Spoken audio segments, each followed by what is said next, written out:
সরকারি দলে কোন দল যাবে আগের থেকে জানি কেমনে? এইটা কি হাসিনার পাতানো নির্বাচন যে আগেই জানি সরকারে কোন দল যাবে?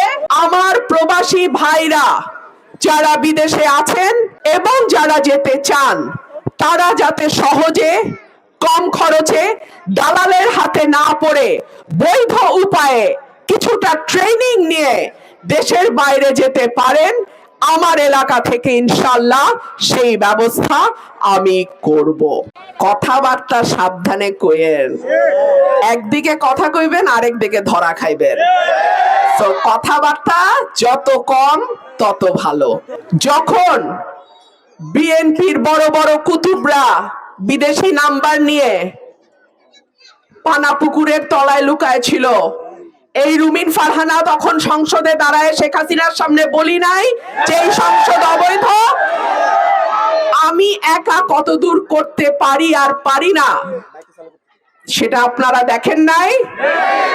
অনেকেই আমাকে প্রশ্ন করেন, আপনার এত এত পরিকল্পনা, আপনি এই দুটো উপজেলাকে মডেল উপজেলা করতে চান, কিন্তু স্বতন্ত্র প্রার্থী হলে আপনি কতটুকু কাজ করতে পারবেন? যখন বিএনপির বড় বড় কুতুবরা বিদেশি নাম্বার নিয়ে পানাপুকুরের তলায় লুকায় ছিল, এই রুমিন ফারহানা তখন সংসদে দাঁড়ায় শেখ হাসিনার সামনে বলি নাই যে এই সংসদ অবৈধ? আমি একা কত দূর করতে পারি আর পারি না সেটা আপনারা দেখেন নাই? আর একটা কথা আপনাদেরকে বলি, সরকারি দলের এমপির বরাদ্দ যতটুকু, বিরোধী দলের এমপির বরাদ্দ কিন্তু ততটুকুই। সুতরাং আমি কোন সরকারি এমপির চেয়ে বরাদ্দ কম পাবো এইটা আপনারা চিন্তা করবেন না, বরাদ্দ সমান।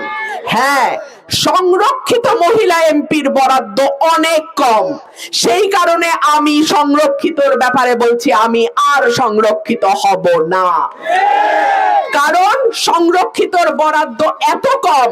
স্টাইল হোক রুচিশীল, পরিচয় হোক রাজকীয়, e commerce platform palace of classy, যেখানে ফ্যাশন মেলে আত্মবিশ্বাসে। শীতের হুডি হোক বা গরমের আরাম, আমরা আছি আপনার পাশে। 100% অরিজিনাল প্রোডাক্ট, দেশের যে কোনো প্রান্তে ফ্রি হোম ডেলিভারি। অর্ডার করতে ইনবক্স করুন এখনই। Palace of classy, B classy, be confident. যে ওইটা দিয়ে কোনো কাজ, দৃশ্যমান কাজ করা যায় না, কিন্তু নির্বাচিত এমপির বরাদ্দ সে সরকারি দলের হোক আর বিরোধী দলের হোক সমান। আর একটা প্রশ্ন করি, সরকারি দলে কোন দল যাবে আগের থেকে জানি কেমনে?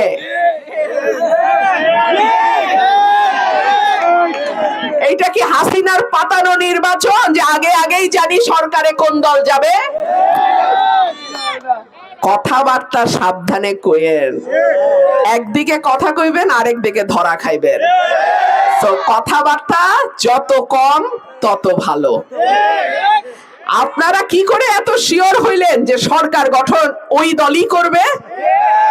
অন্য দলও তো সরকার গঠন করতে পারে, তখন আপনাদের কি অবস্থা হবে ওইটা আগে চিন্তা করেন।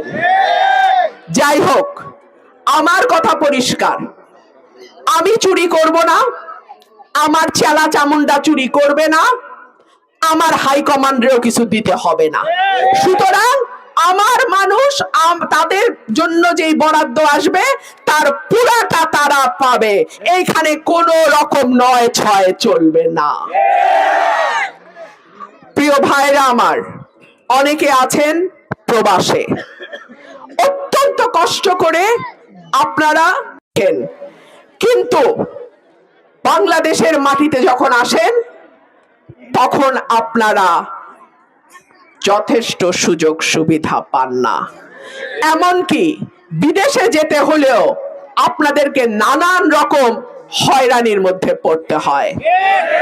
ইনশাআল্লাহ, আল্লাহ যদি কবুল করেন, আগামী 12 তারিখ যদি আপনারা আমাকে ভোট দেন, আমার প্রবাসী ভাইরা যারা বিদেশে আছেন এবং যারা যেতে চান তারা যাতে সহজে কম খরচে দালালের হাতে না পড়ে বৈধ উপায়ে কিছুটা ট্রেনিং নিয়ে দেশের বাইরে যেতে পারেন, আমার এলাকা থেকে ইনশাআল্লাহ সেই ব্যবস্থা আমি করব।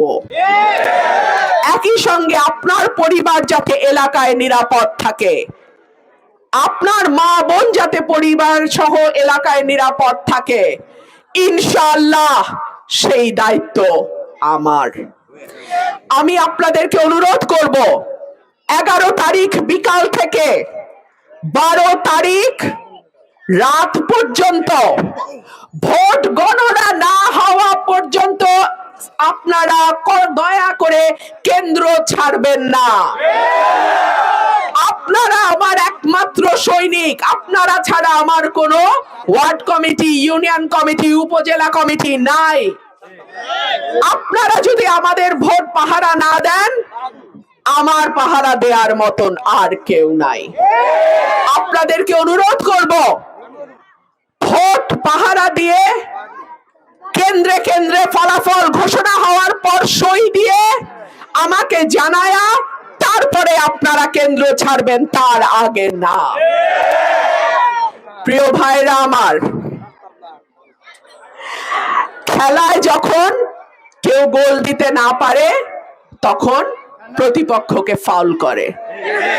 এই ফাউল যাতে সরাইলের মাটিতে না হয় সেই দিকে আপনাদের সজাগ থাকতে হবে। আমার মিডিয়ার ভাইদেরকে আমি অনুরোধ করব, আপনারা সুখে দুঃখে বিপদে আপদে গত 15 বছর আমার পাশে ছিলেন, আমরা একসঙ্গে কাজ করেছি। আপনাদের কাছে অনুরোধ থাকবে, আপনারা কেন্দ্রে কেন্দ্রে আপনাদের টিম পাঠিয়ে আপনারা আমার ভোটগুলোর পাহারাদার হিসেবে আপনাদের ক্যামেরা, আপনাদের গণমাধ্যমকে সজাগ রাখবেন। আপনাদের কাছে আমার অনুরোধ থাকবে, বিদেশি পর্যবেক্ষকদের নজর এই এলাকায় আছে, এই আসনে আছে।